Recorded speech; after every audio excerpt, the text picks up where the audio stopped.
welcome to Reinhardt Wisdom Show. And for this video, I'd like to share about spiritual protection. So before we go into spiritual protection, I want to talk a little bit about what's the need. What causes us that we need to have spiritual protection in the first place.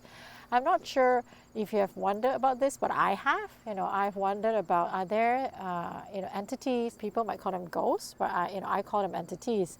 And I've wondered, are there entities out there? Are there evil spirits out there? Do they want to do harm to me?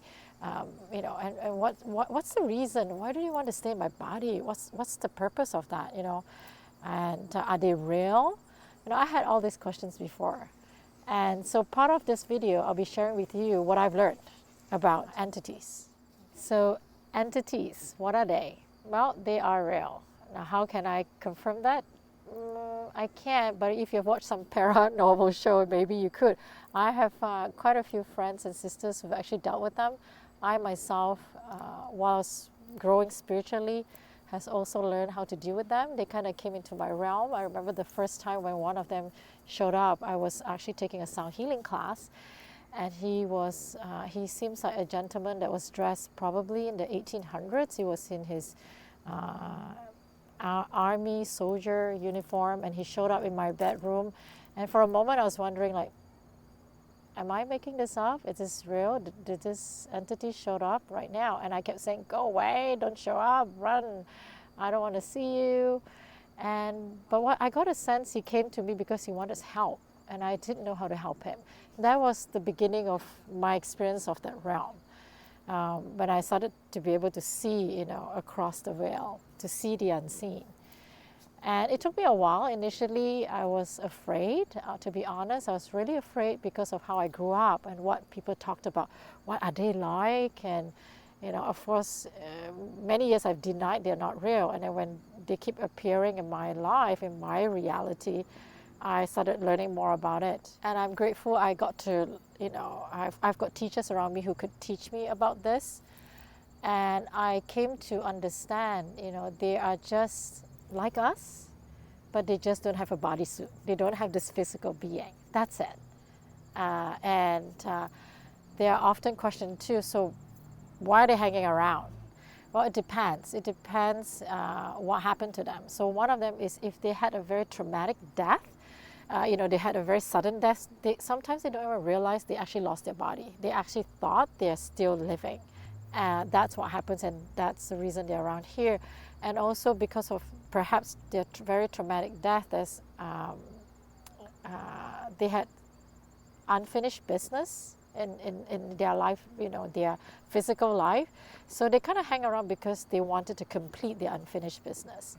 Another possible reason from what I've learned is they are afraid to move to the next phase, the next realm of their life. So they kind of rather be here because to them they feel safer instead of moving towards the light, which I've heard, to the next realm, their soul's evolution.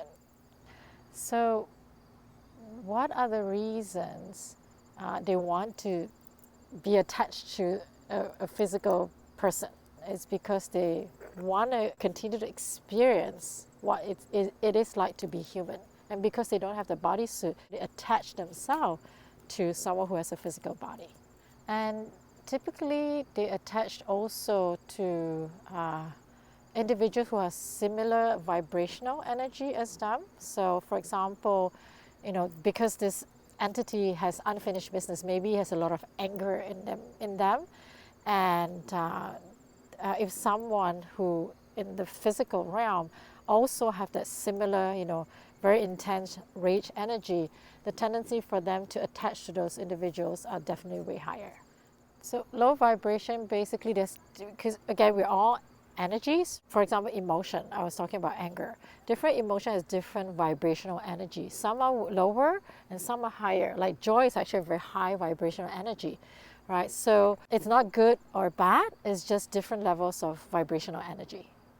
Back to my question, are there evil spirits out there that they want to harm us? Initially, too, I was very challenged by that. Why would they do that? Why do they want to do that? And so one of my teachers taught me this, and I love the analogy she gave me. She said, think about if you own a convenience store, right? And one day you had this robber come in and then start robbing you. So what would you do the next time? You would actually protect your space, right? By having maybe video cameras and to make sure that the next time you're aware, or you have a way to contact the police in a quicker way so that you're not harmed. And when she used the analogy, what she was describing is basically, think about the robber is kind of like an entity. The robber himself or herself, it's very unconscious. They're doing it because they think that's the right thing to do. They're just a very unconscious person, right? Wasn't conscious. And the same thing with entities. So it's not about good or bad.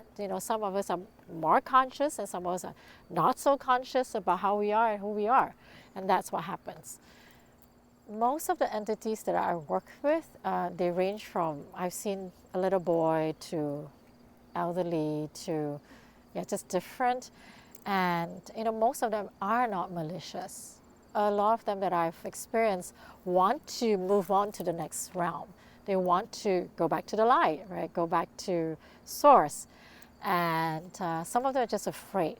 And very often too, I met some, when I was working with clients, they were so afraid. I remember this one incident. There was this little boy, he was just so afraid. He was just looking down and closing and just, not even willing to look anywhere. And it took me a while to actually talk to him and finally to kind of have a conversation with me and to trust me. And then after that, I remember his grandparents came and then he was willing to follow them. And then he went on and moved on. I know what I said sounds weird, bizarre, because I used to think the same way like you do. But when they started coming to me, and I have individuals who come to me with attached entities and start working with them, I saw the shift in people. The typical shift that I see when an entity leaves is there's this clarity in their eyes. Suddenly something switches in their eyes, and I remember a lot of my clients would say, "Oh my God, I can feel my body right now. I feel like I'm back home." That's a very common statement that I hear when I work with people removing the entities. How do you know someone has an entity attached to themselves or himself? It's not so straightforward, but there are some signs, some telltale signs you could see. If the person's behavior suddenly changed pretty drastically, that's a sign. You could also see if they feel constantly really exhausted, tired, drained, possibly depressed, like they have no energy. That could be a sign too. Now, I'm not saying that's always the sign, okay? So just be mindful, and I'm not saying that, but those are just some possible telltale signs. The issue with having an entity attached to you is typically, as you can see, one of the telltales is the individual will feel very drained energetically, and that's what happens, right? Your body's supposed to house just one soul, but now it's like more than one of you, and it could be more than just one of you or two of you. And so just imagine that alone energetically is not healthy. In addition, they might influence or impact, how you are going to be behaving, reacting to people around you. So that might not serve you.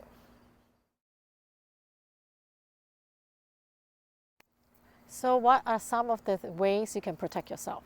Okay, one simplest way, you probably heard of this, is to imagine yourself in this bubble white light. Like you're in this bubble, you're surrounded by this white light.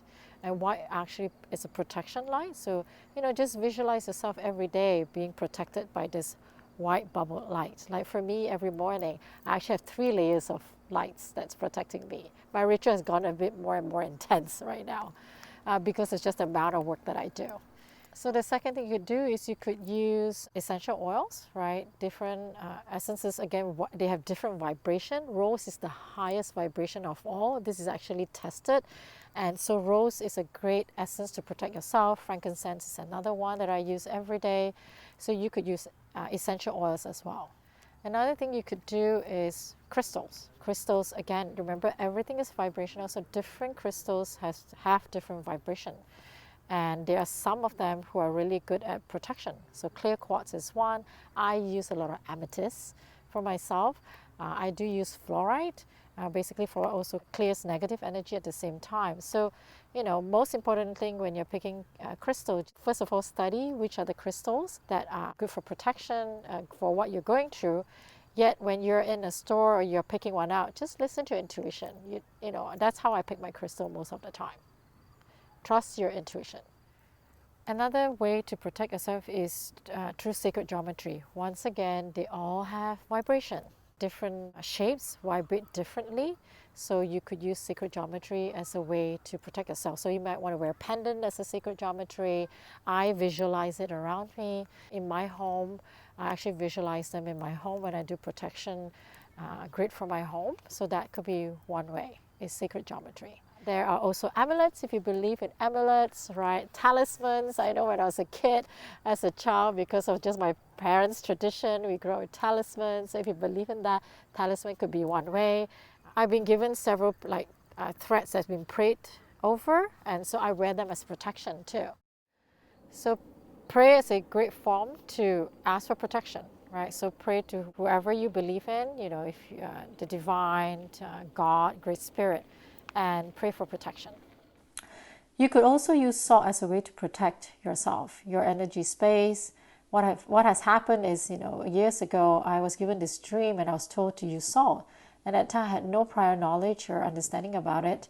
And I just followed the instruction and then decided to study more and understand the salt has been used in many traditions and for a long time. So what you could do is, you know, what I do when I travel, I bring bottled salts with me and I put them around the four corners of the area that I'm staying or living in, just to protect the energy space that I'm in. Using sage is also a great way to cleanse the energy of a space, right? Cleanse them so that there's nothing negative around and so that the space is clear. And that's a great way too. So most importantly is when you're grounded in your body and fully present. This is what I learned throughout the work that I've done, is you are your own authority. Nobody can come in and take over your body. So when you're fully in your body, fully present, that alone is protection. And also, I love one of the best advice that one of my teachers gave me recently. She reminded me this, is to stay in high vibration. And as I mentioned, you know, emotion of joy is high vibration, gratitude is high vibration. So once you're in that space, it's very difficult for some of this low vibrational energy to come into your space. So just focus on high vibrational energy. It is important to be able to feel safe for you to be yourself. So stay positive. You know, you're not in a space of fear, you won't attract them. Just so stay in high vibration and stay healthy. If you know someone or you think maybe someone might have entities attached to them, I would encourage you to get support. Get someone who really know what they're doing so that they can support the individual and also the entity actually, so that they can move on. Thank you for watching this video, and I love to hear your thoughts about it. Please comment, and I'll see you in the next video.